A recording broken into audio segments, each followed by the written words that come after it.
Jésus est souverain, car il est glorieux et digne de régner. Jésus est souverain. Nous élevons la voix pour l'adorer. Jésus est souverain. Jésus est souverain. Jésus est souverain. Jésus est souverain. Alléluia. Gloire à Dieu qui est souverain sous nos vies. Gloire à Dieu. Gloire à Dieu. Bien, voici venu le moment du repas principal que le Seigneur nous a donné pour aujourd'hui. On va aller dans Matthieu au chapitre 13. Et le titre du message, c'est « Aie confiance ». Aie confiance. Le Seigneur qui va nous dire ce matin de lui faire confiance, tout simplement. Maintenant, ça on le sait, on nous l'a dit tellement de fois, de différentes manières. Maintenant, si parfois on manque de confiance, c'est qu'il y a des raisons. C'est pas parce qu'on se lève un matin et on veut être belle et on veut dire non, aujourd'hui je ne te fais pas confiance, aujourd'hui je fais comme je veux. Non, c'est pas comme ça. Il y a des choses qui grignotent notre foi. Et on nous a annoncé l'évangile un jour, c'est-à-dire qu'on nous a, on va le voir dans l'histoire qu'on va lire, on nous a mis une semence en nous, et cette semence-là est censée produire du fruit. Voilà. Et quand ça ne produit pas de fruit, c'est qu'il y a une raison. Il y a une raison principale. Et on va voir quelles sont les multiples raisons. En dehors du péché. Le péché, c'est évident, ça, forcément, ça anéantit complètement le fruit de notre foi. Donc, on va aller lire directement à partir du verset, donc Matthieu, chapitre 13, à partir du verset 10. On va lire à partir du verset 10. Du verset 1er, pardon. Excusez-moi. Autant pour moi. Je voulais aller déjà directement droit au but. Voilà. Mais il y a un préalable et avec pédagogie, on va commencer par ce préalable. Et en ce jour-là, Jésus étant sorti de la maison, s'assit près de la mer. Et de grandes foules étaient rassemblées auprès de lui, de sorte que montant dans une nacelle, il s'assit. Et toute la foule se tenait sur le rivage. Et il leur dit beaucoup de choses par des paraboles, disant, « Voici, un semeur sortit pour semer. Et comme il semait, quelques grains tombèrent le long du chemin, et les oiseaux vinrent et les dévorèrent. Et d'autres tombèrent sur les endroits rocailleux, où il n'avait pas beaucoup de terre. Et aussitôt, il lève, parce qu'il n'avait pas une terre profonde. Et le soleil s'étant levé, ils furent brûlés, et parce qu'ils n'avaient pas de racines, ils séchèrent. Et d'autres tombèrent entre les épines, et les épines montèrent et les étouffèrent. Et d'autres tombèrent sur une bonne terre, et produisirent du fruit, l'un 100, l'autre 60, l'autre 30. Qui a des oreilles pour entendre, qu'il entende. Amen. Voici la première partie. Cette première partie, elle est bien connue, on la connaît bien. Et simplement pour rappeler qu'effectivement, si nous avons des oreilles pour entendre et que nous avons entendu dans le passé la parole du Seigneur qui est venue à nous pour la première fois et on l'a reçue comme étant vraie, on a reconnu Jésus comme étant le Fils de Dieu venu en chair sur la terre et qu'ensuite on a appris, on a mangé la parole, les évangiles, on a regardé un petit peu comment on doit se comporter avant son retour, eh bien, au fur et à mesure de notre vie, ça prend une semaine, ça prend des mois, ça prend des années, mais quoi qu'il arrive, les fruits de cette foi doivent se voir. En nous, premièrement, et ensuite autour de nous. Alors, les disciples posent cette question, mais au verset 10, et les disciples s'approchant lui dirent, « Pourquoi leur parles-tu en parabole ?» Ça, des fois, vous demandez l'heure au Seigneur, il vous donne la météo. Hein? Des fois, c'est un peu embêtant. Tu peux prier, tu peux jeûner pour un sujet précis pendant 7 jours, pendant 10 jours, pendant 40 jours. Tu as une question précise et puis on va te répondre pas comme tu penses, différemment. Et ça peut être frustrant. Il dit, qu'est-ce qui se passe? Bon. Donc, on se rassure. Si Dieu nous demande si on a des oreilles pour entendre, c'est que bien sûr, il veut qu'on comprenne. Mais il veut qu'on comprenne à sa manière. Comme lui, il veut qu'on comprenne. Alors ses disciples lui disent, bon, pourquoi leur parles-tu en parabole? Et lui répondant leur dit, c'est parce qu'à vous, il est donné de connaître les mystères du royaume des cieux. Mais à eux, il n'est pas donné. Il faut comprendre ça. Vous voyez déjà l'avantage que nous avons. Il y a des personnes à qui c'est donné, d'autres à qui c'est pas donné. Donc si toi, tu es parmi ceux à qui c'est donné, c'est une grâce, c'est un trésor extraordinaire. Parfois, tu parles de l'évangile, tu parles du royaume des cieux, tu parles de Jésus, tu parles de Dieu, tu parles du monde spirituel, tu parles de différentes choses. Même à des personnes qui semblent chrétiennes ou qui te disent qu'ils ont la foi, mais tu vois qu'ils ne comprennent pas comme toi tu comprends. Alors ceux qui sont au dehors, encore plus, bien sûr, il y a un écart. Et là, tu vois aussi comme quoi tu es avantagé, tu es privilégié. Là, c'est important de bien comprendre que je suis privilégié. Les disciples ont vu en un instant qu'ils sont privilégiés. Maintenant, ce privilège, qu'est-ce qu'on va en faire? C'est ça la question. Car, verset 12, car à quiconque a, il sera donné. Et il sera dans l'abondance. Mais à quiconque n'a pas, cela même qu'il a sera ôté. Ça, c'est la clé centrale de tous les versets qu'on va lire. On va poursuivre, je reviendrai après dessus. C'est pourquoi je leur parle en parabole, parce que voyant, ils ne voient pas, et qu'en entendant, ils n'entendent ni ne comprennent. Et par eux s'accomplit la prophétie d'Ésaïe qui dit, en entendant, vous entendrez, et vous ne comprendrez point. Et en voyant, vous verrez, et vous n'apercevrez point. Car le cœur de ce peuple s'est épaissi, ou endurci dans une autre version. Et ils ont ouï dur de leurs oreilles, et ils ont fermé leurs yeux, de peur qu'ils ne voient des yeux, et qu'ils n'entendent des oreilles, et qu'ils ne comprennent du cœur, et qu'ils ne se convertissent, et que je ne les guérisse. Il y a une année, j'avais déjà rappelé et focalisé principalement sur le verset 15 pour expliquer que la conversion amène aussi à la guérison. Et il y a un cheminement qu'on voit. Tes yeux voient, sont ouverts, tes oreilles sont ouvertes, ton cœur est ouvert, tu comprends. La compréhension t'amène forcément à choisir, à voir les deux chemins, le chemin de la vie et le chemin de la mort. Cette compréhension-là te fait courir vers le chemin de la vie, logiquement. Et le fait que tu te convertisses t'amène à la guérison. Souvent, il y a des maladies qui demeurent parce que les personnes ne sont pas entièrement converties. Si tu vas au guichet, tu vas aux États-Unis, tu vas voyager, tu as 100 €, tu vas les changer en dollars, eh bien, ces 100 € si on te donne 60 $ et quelques euros, ce n'est pas une conversion. Et parfois, nous, dans la vie du chrétien, c'est pareil. On n'est pas totalement, on pense qu'on est totalement converti, mais il reste encore quelques éléments de notre vie à convertir complètement.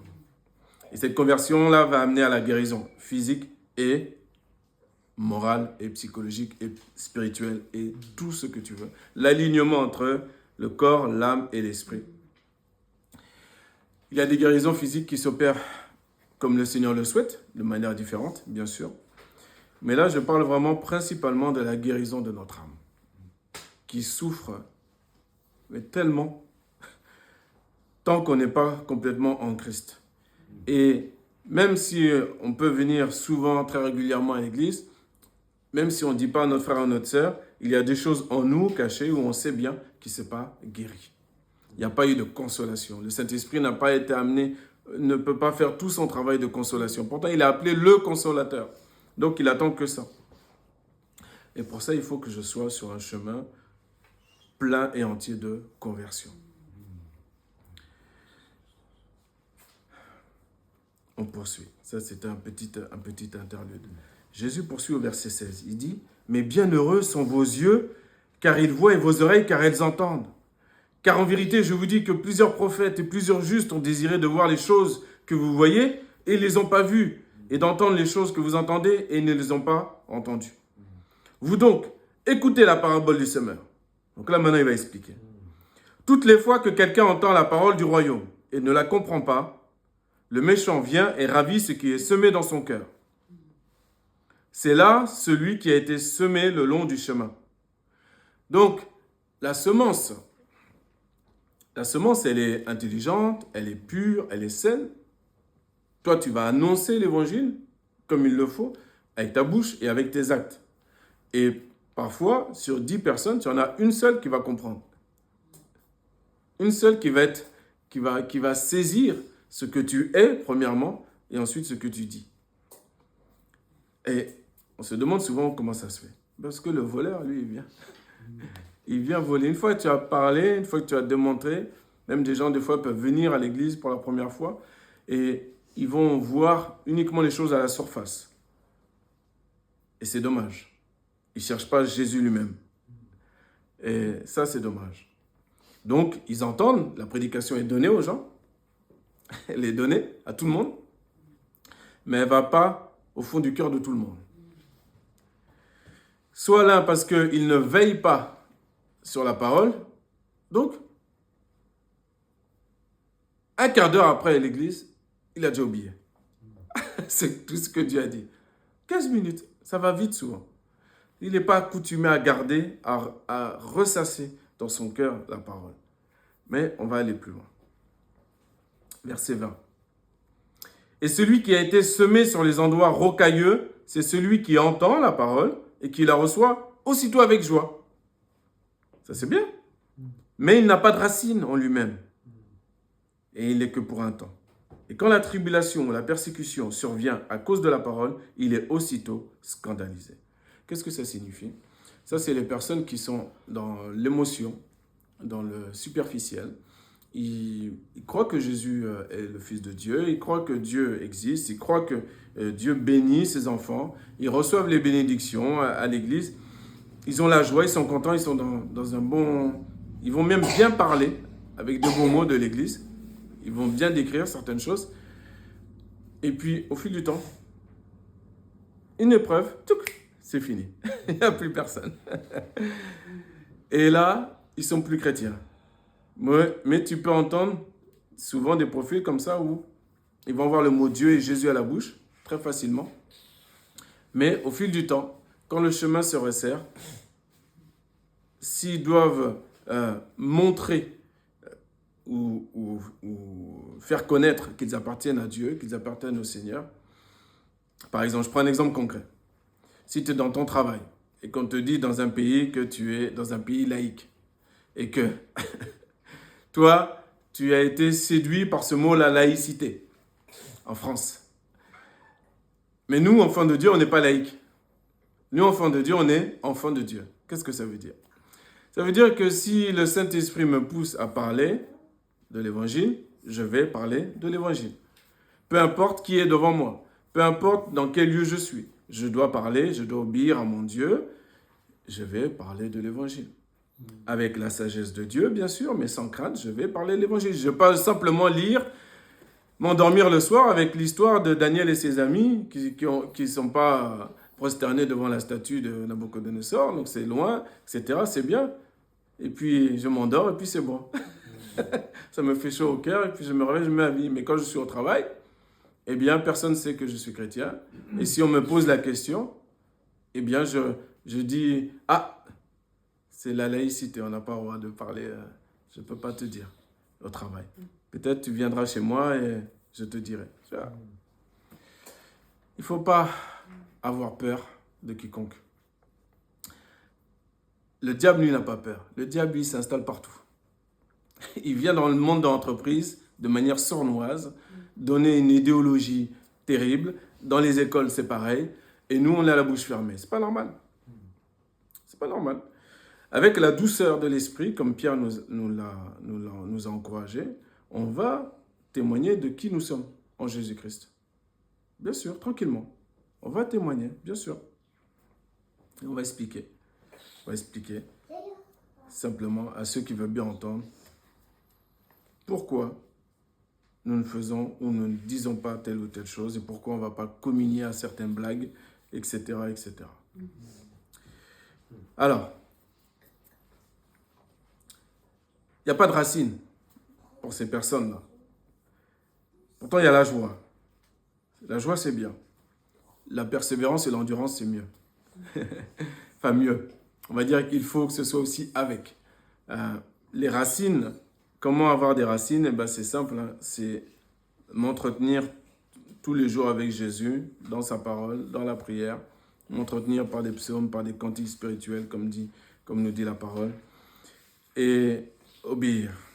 Et ça va faire en sorte qu'à chaque épreuve que je vais surmonter par la sagesse de Dieu, par ses conseils, eh bien mes racines vont se planter plus profond encore dans la terre.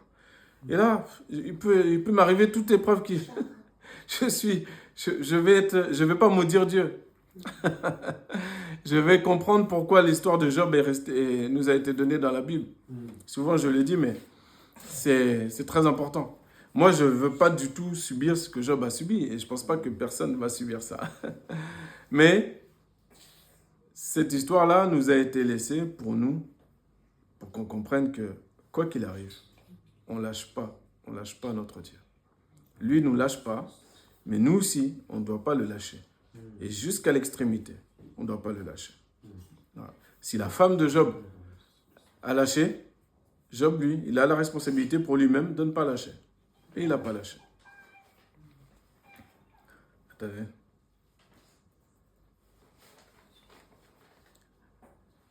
On va aller, on poursuit.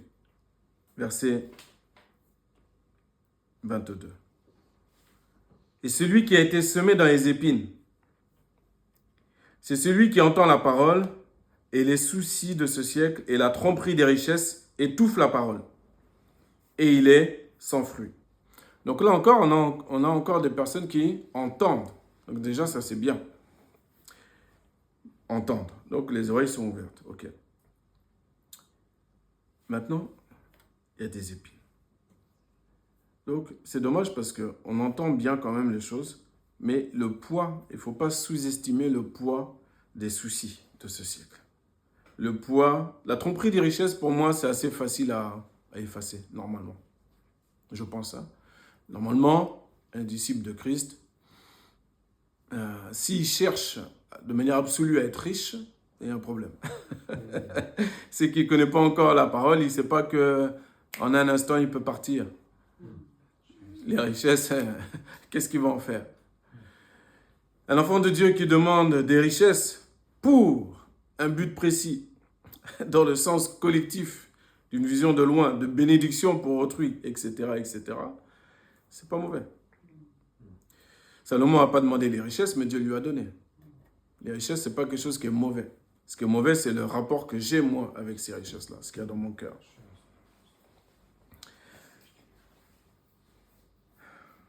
Les soucis du siècle. Ça, c'est le plus difficile. Ça, c'est le plus difficile parce qu'ils prennent des formes diverses et variées. À l'intérieur d'une maison comme à l'extérieur. Et beaucoup de choses sont là pour troubler notre esprit, troubler notre jugement. Et parfois, sans s'en rendre compte, eh bien, on ne répond plus comme Jésus répond, on ne pense plus comme Jésus pense. On se décale petit à petit. Et sans s'en rendre compte, on va penser comme notre voisin qui n'est pas à Dieu. On va avoir une sagesse qui est décalée, une sagesse humaine. Mais non, la sagesse humaine est folie devant Dieu. Est folie. Et même la parole nous dit, pousse le bouchon plus loin pour qu'on comprenne que la folie de Dieu est plus grande que la sagesse des hommes. Donc, j'encourage, c'est pour ça que je prends cette expression de temps en temps, de dire que nous devons être un peu plus fous dans la foi en Dieu. Et pour apporter des poissons, tu as 5000 personnes. Tu as quelques petits pains de poissons. Pour dire que ça va être suffisant pour les 5000 personnes. Il ne faut pas un peu de folie. Il ne faut pas un peu de folie. Dans le bon sens du terme. Il faut dépasser la matière. Pour envoyer un peuple tout entier devant... Tu le sors de l'Égypte. Tu le sors de l'esclavage. Et il y a du monde, hein? Attention. Et tu l'amènes où? Devant la mer Rouge. Donc voilà, là où Dieu nous amène régulièrement, c'est devant cette mer Rouge-là. Et donc maintenant, Dieu dit quoi? Il dit, prends ton bâton. Tape la mer. Il dit pas, attends, mets-toi sur le côté, je vais faire les derniers réglages des caméras, voilà, et puis tu vas regarder, je vais mettre sur le grand écran, tu vas regarder comment je fais. Toi, tu restes assis au calme, tu prends des pop-corn, tu te tournes les pouces tranquillement, tu mets sur ton canapé mou, et puis c'est bon. Non. Dieu dit, toi, tu vas faire quelque chose. Toi, tu vas prendre le bâton. Toi, tu vas commencer à mettre ton pied dans l'eau. C'est ça que tu vas faire. Et c'est ça qui fera en sorte que ça s'ouvre. C'est ça.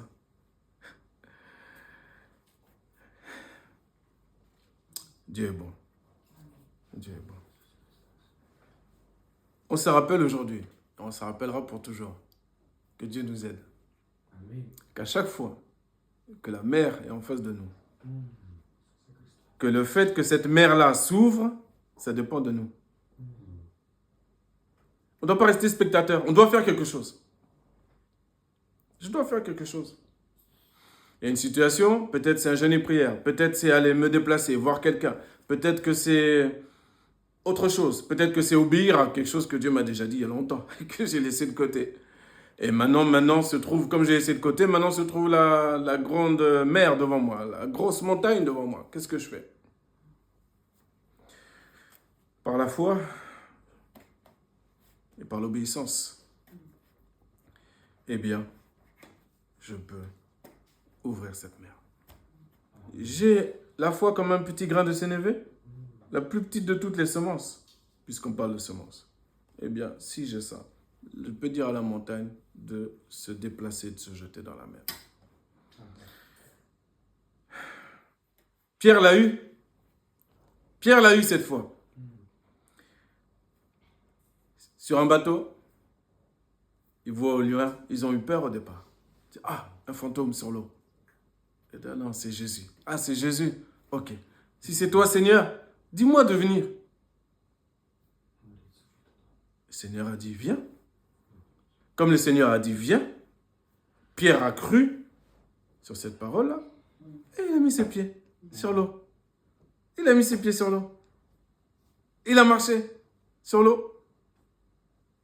Par la foi, il a marché sur l'eau parce qu'il était concentré et fixé sur Jésus-Christ. Quand le vent commence à souffler, et là, le regard n'est plus sur Jésus, le regard est sur la tempête, sur les éléments. Mais les éléments, ils n'ont qu'à bouger. Ils n'ont qu'à bouger. C'est leur travail. C'est pas une route plate, pleine bétonnée. C'est la mer. La mer est du mouvement. Mais la mer, elle peut faire ce qu'elle veut. La mer, elle n'est pas plus forte que celui qui l'a créée. La mer n'est pas plus forte que celui qui l'a créée. Donc, je vais prendre des exemples concrets. Donc, on connaît déjà. Donc, plusieurs, ceux qui regardent le message sur YouTube et ceux qui sont en présentiel. On a tous eu, je prends l'exemple qui est dans toutes les maisons, les grosses factures. On a tous eu, d'accord? Maintenant, soit tu quand tu reçois, soit tu tombes dans les pommes, on te ramasse à l'hôpital, parce qu'une feuille de papier avec de l'encre dessus peut enlever ta vie. C'est grave. Je prends un cas extrême, mais sans s'en rendre compte, parfois, la manière dont on réagit, c'est comme si on est en train de nous égorger. Excusez-moi pour l'exemple. Mais non, non, non, non. Dieu il dit dans les Proverbes, il dit, au jour du bonheur, réjouis-toi. On se réjouit. Au jour du malheur, réfléchis. Donc, des choses qui surviennent comme ça, on réfléchit. Ça peut être un enfant qui tombe malade soudainement. Qu'est-ce qui se passe? Là aussi, je vais paniquer, comme si mon Dieu n'est plus là. Mon Dieu ne peut plus guérir les malades. C'est nouveau. Depuis quand? Bien sûr qu'il peut guérir les malades. Bien sûr qu'il va guérir les malades. Bien sûr. Bien sûr. Et au fur et à mesure de ma marche avec le Seigneur, il y a eu des personnes qui ont compris que même si Dieu enlève ton enfant, ce que je souhaite à personne, mais c'est des choses qui arrivent, eh bien la personne a ses racines tellement profondes qu'elle a l'histoire de Job qui coule dans ses veines, et jamais elle va maudire Dieu. Elle va dire, l'Éternel a donné, l'Éternel a repris, que son nom soit béni. Est-ce que moi j'ai le pouvoir de quoi? On a le pouvoir de quoi? Sur certaines situations, tu as le pouvoir de quoi? Non. Tout est dans les mains de Dieu. Tout est entre ses mains. C'est pour ça qu'aujourd'hui, il nous rappelle de nous dire d'avoir confiance. La plupart d'entre nous, nous sommes de ceux qui avons travaillé notre terre, travaillé notre cœur. Donc la semence, elle est pénétrée dans notre cœur, elle va produire du fruit. Elle est là pour ça. Et le premier fruit, c'est quoi? C'est la foi qui grandit, qui augmente. C'est l'homme et la femme en Christ qui ont de plus en plus d'assurance, qui ne marchent pas selon la chair, mais selon l'esprit, qui ne marchent pas selon ce qu'ils possèdent ou ce qu'ils ne possèdent pas, mais qui marchent selon la parole de Dieu, selon la vision de Dieu. Ils ont appris que ils peuvent, bientôt ce sera les grandes vacances. Et c'est bien, on est dans un pays où on donne des grandes vacances. Mais parfois, on n'a pas l'argent pour aller en grandes vacances. Et est-ce que c'est grave? Est-ce que la guerre va être dans une maison parce qu'il n'y a pas de grandes vacances une année, parmi 40 années qu'il y a eu? Ou d'autres choses. Je parle des vacances, ça peut être autre chose. Au lieu de partir très loin, on peut aller auprès, etc., etc. Mais mon bonheur, il n'est pas dans le loisir.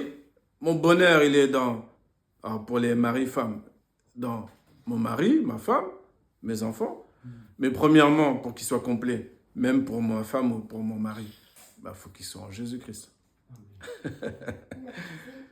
Fais de l'Éternel tes délices. Amen. Et ensuite, au fur et à mesure, t'inquiète pas, Dieu il sait ce qu'il y a dans nos cœurs. Eh bien, il va nous donner. Il va nous donner. Il va nous donner parce qu'il l'a dit. Jésus a parlé en parabole parce que ça a déjà été dit dans Ésaïe. Donc, il est obligé d'accomplir la parole que le prophète Ésaïe lui-même a dit. C'est pour ça qu'il parle en parabole, c'est pour ça qu'il dit à ses disciples. Donc, Jésus lui-même obéit, accomplit la prophétie. Nous-mêmes, nous sommes ses enfants. Donc, nous accomplissons tout ce que Jésus dit. Et donc, nous avons le fruit qui va avec. Et donc, un jour, si on met devant nous 5000 personnes, 2 poissons, 3 pains, eh bien, on va agir comme Jésus. C'est pas moi, ma personne, qui est responsable de la multiplication. Non, non, non. Ça, c'est Dieu. Moi, je suis responsable que, est-ce que je vais prendre le bâton pour taper dans la mer? Est-ce que je vais avancer mon pied pour aller ouvrir la mer? C'est tous ces petits pas, ces actions d'obéissance, c'est là je suis responsable. Et ensuite, le reste, pouf, Dieu montre sa puissance. Il est extraordinaire. Et Dieu est puissant, et je le répète souvent. Dieu ne veut pas s'arrêter de démontrer à ses enfants combien il est grand, combien il est puissant. Amen. Et ça lui fait plaisir. Ça lui fait plaisir. Ça lui fait plaisir. C'est pas que Dieu n'est pas orgueilleux, c'est pas ça. C'est que il sait qu'on a besoin aussi de ça. On a besoin d'avoir sa puissance qui soit démontrée. Il sait qu'on a besoin de sortir un peu de routine, entre guillemets. Il sait tout ça. Il nous connaît parfaitement. Mais, il a sorti le peuple d'Égypte pour terminer. Il l'a sorti. Mais il l'a éprouvé. Il l'a éprouvé pendant 40 ans. Avant que, là maintenant on va en Israël, on y va, c'est magnifique. Mais avant c'était tout sec, tout désertique. Mais avant qu'on arrive jusqu'à l'accomplissement de cette prophétie-là, qui est presque complète, parce qu'il manque la Judée et la Samarie, une partie de la Judée et la Samarie, mais il s'en est passé du temps. Il s'en est passé du temps d'ici là. Et nous sommes de ceux qui sommes des transmetteurs de foi. Donc on prépare le terrain pour ceux qui viennent derrière nous. Et on doit le préparer de la manière la plus pure, la plus saine possible, en rapport à l'évangile. Donc, j'ai des désirs, j'ai des besoins, il n'y a pas de problème.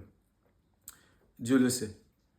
Mais peut-être que mes besoins, ils seront en fait pour ceux qui viennent derrière moi. Est-ce que je suis content de ça? Oui, non, non, oui. Ah, c'est ça. À chaque jour suffit sa peine. Aujourd'hui, j'ai un pain. Merci Seigneur. J'ai de l'eau. Merci Seigneur. Gloire à Dieu. À chaque jour suffit sa peine. Est-ce que je suis mort? Non, non, je suis vivant. Est-ce que quelqu'un me tire dessus? Je ne suis pas un pays en guerre? Non, tout va bien. Hein? Tout va bien. Gloire à Dieu. Gloire à Dieu. On va prier le Seigneur pour qu'il puisse continuer de faire en sorte que oui, nous puissions avoir des oreilles pour entendre, un cœur pour comprendre, qu'on puisse être complètement converti et donc aussi guéri. Hein? Et de cette guérison-là, eh bien, nous serons des exemples vivants, par nos témoignages vivants, concrets et véritables, que Dieu est vivant. Dieu veut se manifester en vous, en nous, en moi. Il a besoin de nous. Chose extraordinaire. Il a besoin de nous pour démontrer aux autres qu'il est vivant. Amen. Donc, il ne faut pas s'inquiéter. Amen. Chacune de mes épreuves, c'est pour Dieu. Amen. Dieu est bon. Et il va s'en occuper. Il va s'en occuper. Il ne va pas accepter qu'il y ait des païens ou des faux frères qui se moquent de toi. Qui disent, tu vois, il a commencé, finalement, je ne sais pas si c'est vraiment un vrai chrétien, ou s'ils aiment Dieu, ou si ceci, si cela. Non, non, non. Ne vous inquiétez pas. Dieu, il sait glorifier ses enfants. En entendant, il faut que les enfants fassent les choses de la manière la plus juste, selon la parole de Dieu. Amen. Amen. Éternel notre Dieu, nous te bénissons pour ta parole, nous te bénissons pour l'encouragement que tu nous donnes encore aujourd'hui. Je bénis, Seigneur mon Dieu, celles et ceux qui ont pu entendre ce message jusqu'au bout. Amen. Je bénis, Seigneur mon Dieu, vraiment toutes les personnes qui vont faire leurs efforts pour mettre ta parole en pratique. Amen. Car c'est ta parole à toi. Amen. Ce n'est pas la parole, Seigneur, d'un étranger, la parole de quelqu'un qu'on ne connaît pas, c'est la tienne. Et Seigneur, tu nous engages à te faire confiance. Tu nous engages à vraiment ne pas endurcir nos cœurs, à ne pas croire que tu es un menteur. Non, tu n'es pas un menteur. Tu n'es pas un homme pour mentir, ni fils de l'homme pour te repentir. Tu es Dieu. Tu es Dieu. Donc, ce que tu as commencé à en faire dans chacune des familles, Seigneur mon Dieu, tu as le pouvoir de l'amener jusqu'au bout. Oui, merci. C'est ce qu'on se rappellera, Seigneur mon Dieu. On se rappellera, Seigneur, Pierre qui marche sur l'eau et qui a douté. Il y a eu un temps où il a douté. Et Seigneur mon Dieu, parce que ses yeux n'étaient plus fixés sur Jésus, mais sur les éléments qui l'entouraient. Et Seigneur, il a oublié en un instant qu'il y avait ici quelqu'un qui avait créé ces éléments et qui avait pouvoir sur ces éléments. Jésus-Christ, Jésus-Christ et encore Jésus-Christ. Merci Père de t'être manifesté en Jésus-Christ pour démontrer ta puissance dans le monde terrestre. Seigneur, nous qui sommes ici de la terre premièrement, le spirituel vient après. Seigneur mon Dieu, tu sais qu'on a besoin. On a besoin de miracles, on a besoin de différentes choses puissantes dans nos familles. Mais Seigneur mon Dieu, même après avoir reçu ces bénédictions, tu nous rappelleras. Et l'histoire d'Israël nous le prouve. tu nous rappelleras qu'il faut aussi endurer, qu'il faut, après avoir tout surmonté, comme dit la parole, tenir ferme. Oui. Merci mon Dieu, à toi soit toute la gloire, au nom de Jésus. Amen. Amen. Alléluia. Merci Seigneur pour tout ce que tu as fait aujourd'hui. Alléluia, Jésus. Dans ta maison. Merci pour l'encouragement. Alléluia, Seigneur. Jésus. Et je te demande, Seigneur, s'il te plaît,